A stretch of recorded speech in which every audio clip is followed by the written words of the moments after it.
The Israel-Palestine conflict is nothing new, but it has become more of a pressing issue since Palestine's October 7th attack.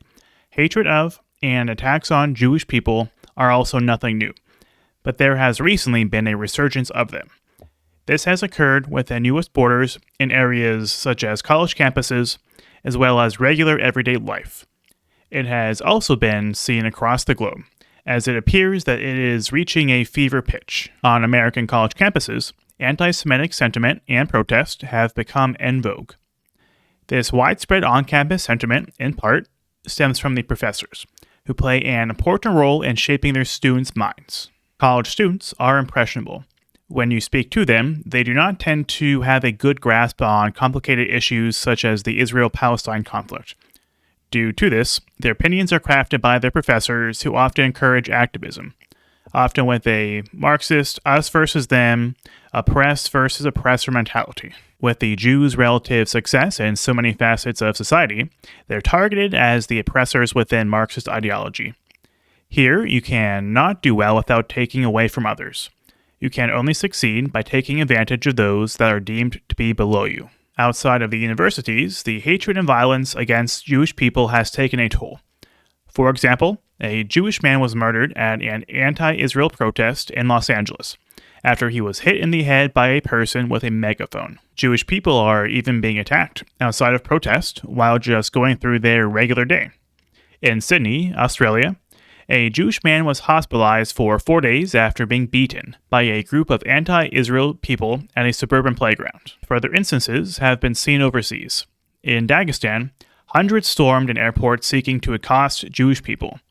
A handful of the crowd made their way onto the runway and confronted passengers to try figuring out who was Jewish. In Paris, Jewish homes have been painted with Star of Davids, mirroring the likes of Nazi Germany. In Austria, a Jewish cemetery was burnt and graffitied with Nazi symbology. These are only a few examples of the many that have made it into the news. Hate crimes in London have gone up 1,350% since the start of the war. If London is anything like the US, which it likely is, this is a remarkable increase considering that Jewish people are already the target of most hate crimes. People tend to have faith in the good within people, while looking at the past as if people were dramatically different, and the horrors we've witnessed in human history are not likely to be replicated. It is as if they believe that people are rational actors that weigh all available data and consider the lessons we've learned throughout history prior to making decisions. In reality, humans have not changed in the past handful of years. We have, at our core, maintain the same potential for large-scale misdoings as we had in the past. In general, people have a propensity towards doing what is the easiest, so we do not have an inclination to push back on the loudest voices that drive the narrative.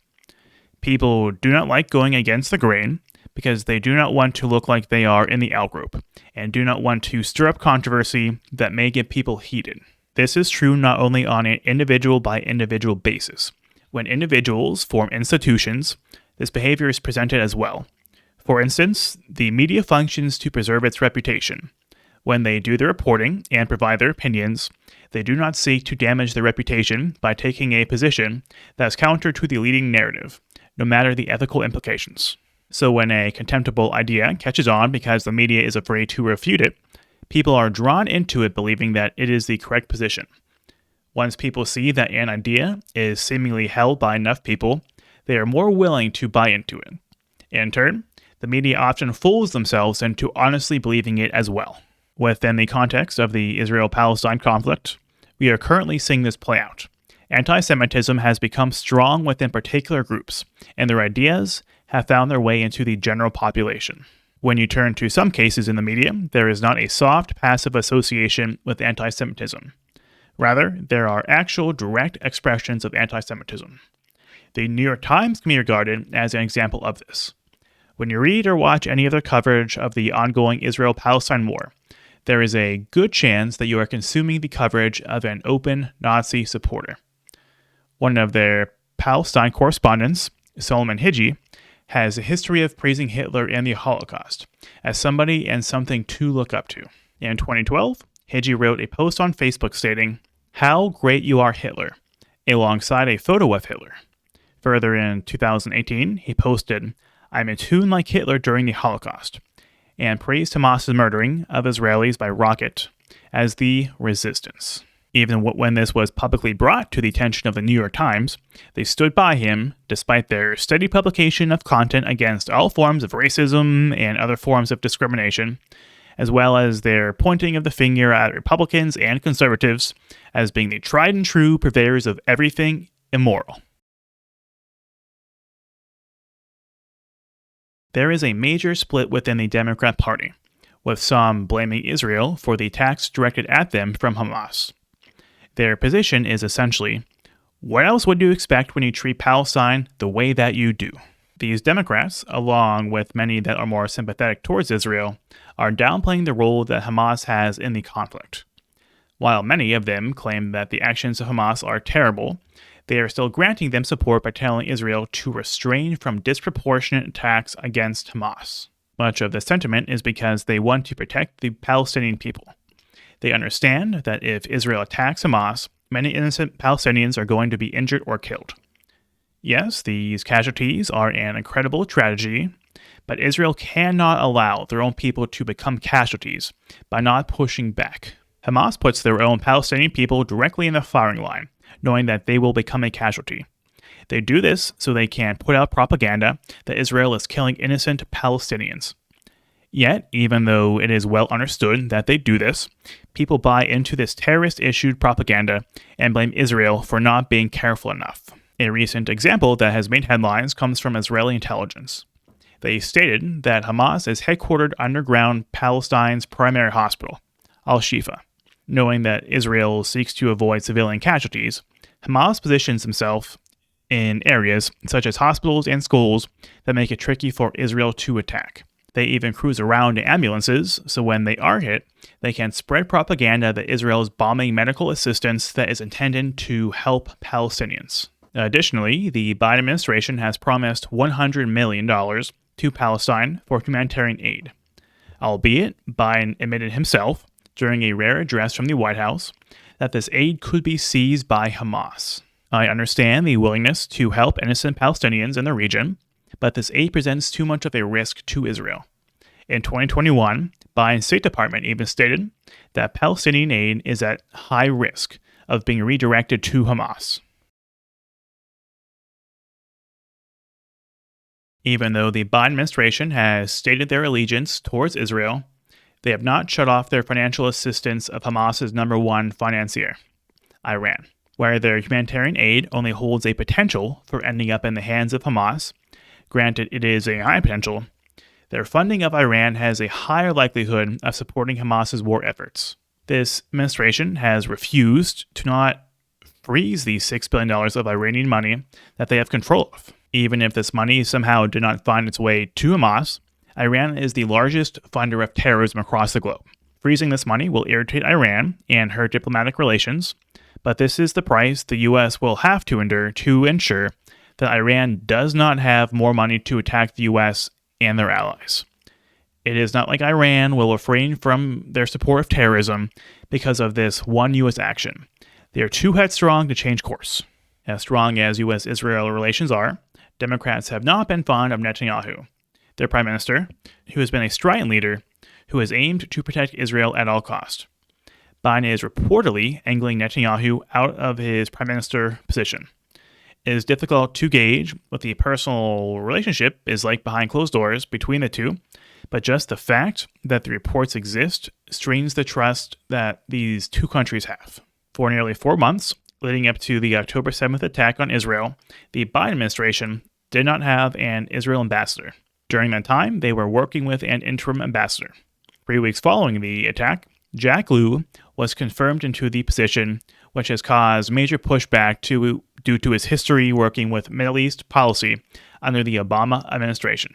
Under Obama, he was a key figure in the highly scrutinized Iranian nuclear deal, whose critics state that it is a deal that goes light on deterring Iranian nuclear capabilities and gives billions of dollars to Iran. With a nuclear-armed Iran that is being gifted these exceedingly large sums of cash, they will not only be a more serious threat to the U.S., but Israel as well. Overall, it does not seem that this current White House administration is eager enough to fend off terror threats within our own country, so why should we assume they are going to be abroad? They have essentially opened the US-Mexico border, which has allowed in approximately 2 to 3 million illegal immigrants per year. Not only have they made it a breeze for them to enter the country through authorized entry points, they are meeting hundreds of illegals at secured-off areas so they can lift up the barbed wire barrier with a forklift to allow them safe passage. Once they have gained access into the U.S., the vetting is limited, which makes it nearly impossible for the terrorist to not enter the country. The border is administered by the Department of Homeland Security, which is headed by Alejandro Mayorkas. He has a history of claiming that the border is secure and insisting that the border policies he presides over are making the U.S. safer. If the last video I played was not enough, hopefully this next one will show the true ambitions of this White House. In the video, Mayorkas comments on his employee, Niwa Ali, who is an adjudication officer for the U.S. Citizenship and Immigration Services, where they make decisions on who can be allowed into the country. Before this position, they were a public affairs officer for the Palestinian delegation to the U.S.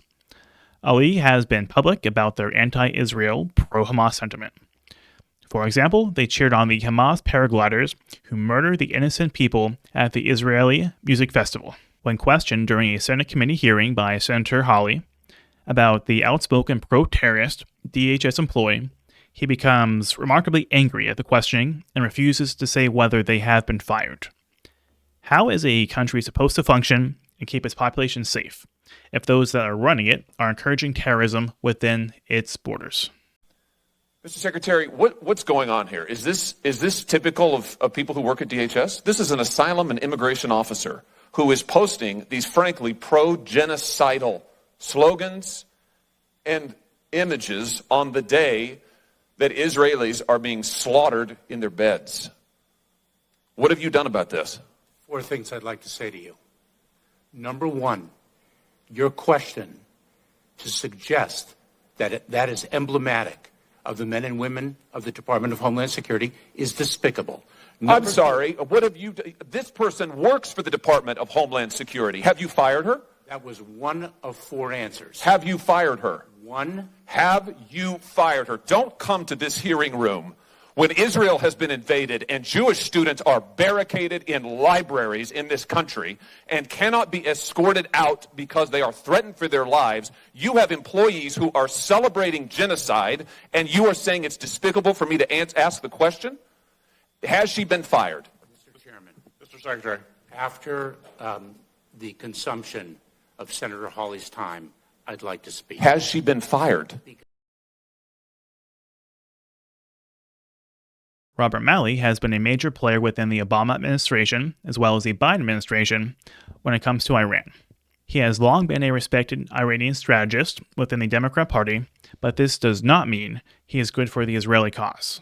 Malley has been openly sympathetic towards Hamas and was even forced to resign from his position, which was an advisory position, within Obama's 2008 presidential campaign, because he had a meeting with Hamas, who he admitted he was in regular communications with through his work as the president and CEO of the think tank International Crisis Group. Once Obama became the president, he brought Malley into a senior position with his administration's National Security Council. Obama also appointed him to be the lead negotiator of the Iranian nuclear deal. The U.S. does not have an ambassador for Iran. Instead, the top position for diplomatic relations is a special envoy. Biden's special envoy to Iran was Malley, but he has since been placed on leave with a suspended security clearance while he is being investigated for mishandling classified information.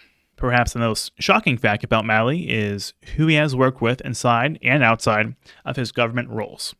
Malley employed 1 Iranian spy to work under him while he was in government, and 2 others for his think tank. Leaked emails from Iran's foreign ministry show that they were working on an objective to shape public perception and influence policy within the U.S. through what they call the Iran Experts Initiative. To do this, Iran teamed with established professionals to act as spies for Iran to spread their messaging and report back to Iranian government officials. The notion that the ideology embraced by Iran was so aligned with a top Democrat official That these three were found to be a good fit for employment at such high levels of national influence is alarming. People that hold these positions, these points of view, should be nowhere near any position of power within the U.S. Ariane Tabatabai worked under Malley within the Biden administration to help negotiate the Iranian nuclear deal. She is presently serving as a Biden appointee as the Chief of Staff for the Assistant Secretary of Defense for Special Operations within the Pentagon, a position that controls the hiring process. In response to their alleged ties and allegiance to Iran, the Department of Defense has stood by them, stating that they have been properly vetted and that the DoD is honored to have her serve. Additionally, the State Department has trivialized the information by calling it outdated. The other two key figures are Diana Esfandri and Ali Vaez. Esfandri is a senior advisor for the Middle East and North Africa program at Malley's think tank. Ali Vaez was a senior advisor to Malley at his think tank. They still hold this position under the new head of the think tank, as well as the project director of Iran role. Messages have been made public between Vaez and Iran's at the time foreign minister, Javed Zarif, stating that Vaez seeks to help you in any way. Vaez's influence has also found their way into the White House. Since Biden came into office, visitor logs show that they have visited the White House 5 times to meet with several of his top staffers, such as Jake Sullivan, the National Security Advisor, and Brett McGurk, the coordinator for the National Security Council's Middle East and North Africa. Republicans in the House and Senate have launched an investigation into Malley and these contacts. Some of the more extreme members of Congress who are against the Israeli cause are those within the Squad, such as Rashida Tlaib and Ilhan Omar. They have repeatedly refused to condemn Hamas when questioned by reporters. For example, I will play 2 clips of these congresswomen refusing to condemn Hamas. Terrorists have cut off babies' heads and burned children alive. Do you support Israel's rights to defend themselves against this brutality? We're just going to go through here. You can't comment about Hamas terrorists chopping off babies' heads. Do you condone what Hamas has done, chopping off babies' heads, burning children alive, raping women in the street?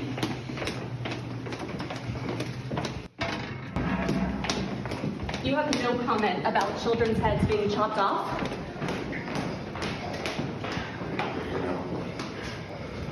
Congressman, why do you have a Palestinian flag outside your office if you do not condone what Hamas terrorists have done to Israel?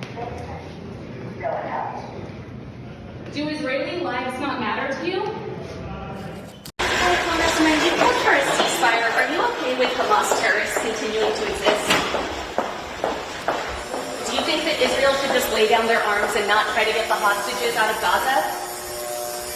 How can Israel have a ceasefire with terrorists whose entire mission is to wipe out their existence? You're blocking the elevator. She's got How can they have a ceasefire if they're trying to wipe out this crazy lady? Don't worry about her. There is no reason for them to ignore these questions. The answer is simple. I condemn any killing of innocent people. That is it, nothing more or nothing less. Of course, more would be better, but that would require for them to take a stance that is counter to their true colors. These congresswomen believe that these attacks on innocent Israelis is what justice looks like, as they, alongside anti-Israel advocates, have repeated. From the river to the sea. They wish to fully wipe Israel off the map and allow Hamas to govern the area. They wish to no longer see Jewish people in the region and prefer to live under a terrorist governance. The Democrats have not done enough to distance themselves from these vocal advocates of Hamas. Their positions are some of the most frightening positions of anybody in Congress, so there should be zero tolerance. Yet, for political reasons, to avoid disrupting any support for their fellow party members, which could in turn negatively affect their party, Democrats are acting like this problem doesn't exist. 2 notable House resolutions have been voted on so the members of Congress could voice their positions, and Democrats and Republicans largely voted the same.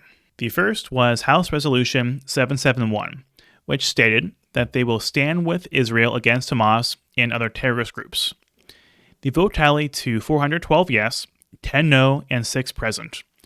9 of the 10 no's were Democrats, and all present votes were Democrats. The second was House Resolution 798, which condemned the support of Hamas and other terrorist groups on college campuses, because it could create a hostile environment for Jewish people. The vote tallied to 396 yes and 23 no, with all but one of the no's being from Democrats. The Republican to vote no on both House resolutions was Thomas Massey of Kentucky. He said he did so on the grounds of the libertarian principles of isolationism for the first and free speech for the second. Personally, I have liked Massey for his more libertarian nature, but his vote surprised me. It makes me reconsider my trust in him as a congressman. Although I disagree with his opposition on the first resolution, I understand his unwillingness to avoid spending resources on foreign conflicts. As for his position to refuse condemning pro-terrorism speech on college campuses, it makes no sense. The vote was not about whether people should be allowed to speak. It was about the content of what is being said. He should have been able to support people's freedom to speak out while also being able to say that what is being said is abhorrent. The Democrats that voted alongside Massey took a different approach. They voted no because they are on the side of Hamas. They wish to no longer see Israel as a country and hope for Hamas to control the region. They consistently claim that Israel is an apartheid state who kills innocent Palestinians with the intent of ethnic cleansing and vouch their allegiance against Israel. As for the Democrats that voted, they felt the same as the no's, but did not want to voice their opinions. They did not want to put their opinions out there. For example, the chair of the Progressive Caucus, Congresswoman Jayapal, was a present vote. Being that she leads the most left-wing faction of the Democrat Party, it is extremely difficult to believe that she does not have the same sentiment as all of her other progressive colleagues who voted no. Following the House resolutions, Democrats were brought together over a vote to censure one of their party members, Rashida Tlaib, when a strong majority of them refused to censure her for pushing fake anti-Israel messaging and calling for the destruction of Israel. 184 Democrats voted no, while only 22 voted yes. The Jewish people have a long history of being pushed around, so they are not foreign to friction.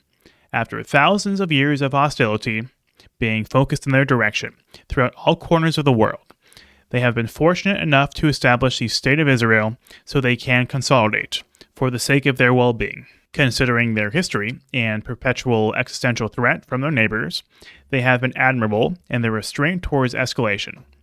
They have not been perfect, but who could be? When you are in a constant fight not only for your country, but for your people, things will sometimes lose their footing. They are determined to circumvent repeating any of the tragedies of their past, so they must be resolute in their actions to eliminate any dire threats.